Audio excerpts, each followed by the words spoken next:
Now we'll go into the white label, which we're starting to see a whole hell of a lot more of that. This is where the partner now is productizing Netrio's underlying offer.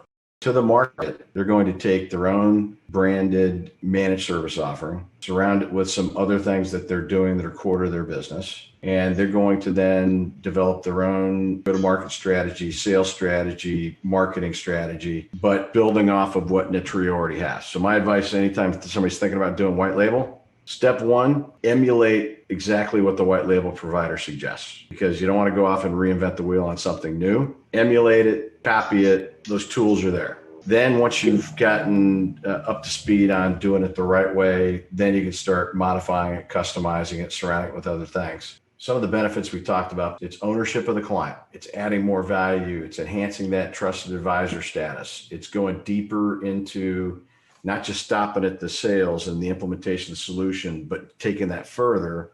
The other thing it does that I don't want to understate, and that is the financial profile. By taking on ownership of this, absolutely, if you do it the right way, improve the financial profile of your business. And that equates to top line revenue, 5 to 6x increase in top line revenue, improved EBITDA profile, and higher margin, and ultimately, at the end of the day, higher valuation. So factors to consider. So for those watching that are thinking about making this, do I go head down this direction? I say company strategy is one factor, because so for the channel partner who's looking to go, cement their trusted advisor status, vertically expand their solution suite, this makes a lot of sense.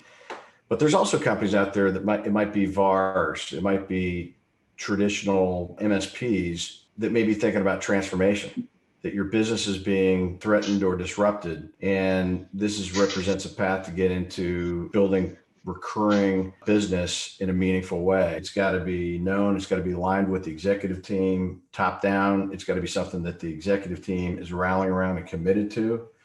It does require having either hiring or earmarking support resources to support the capabilities we outlined.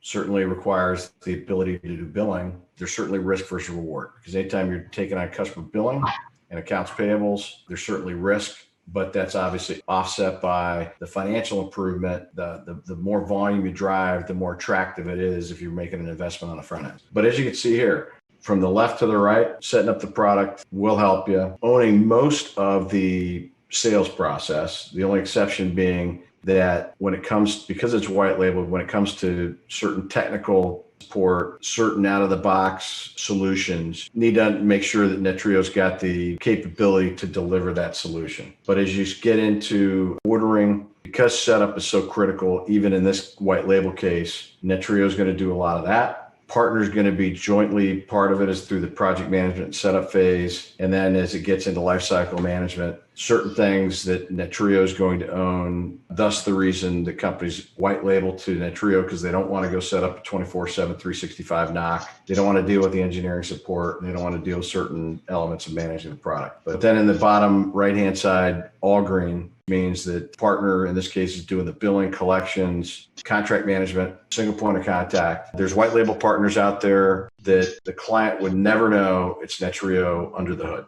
And that's by design. But I want to show the side by side, reflecting on the prior slide about the financial. In this very, very high level example, if you take let's just take an average customer who's going to consume managed services, and let's say the price tag is $10,000 a month in services. And we're going to do a side-by-side comparison of what the economics look like if you're doing that as an agent versus doing that as a white label partner. So in the agent world, Netrio is going to bill the client. Netrio is going to pay a commission to the partner, and that commission is recognizable by that partner as their GAAP revenues or top line revenue.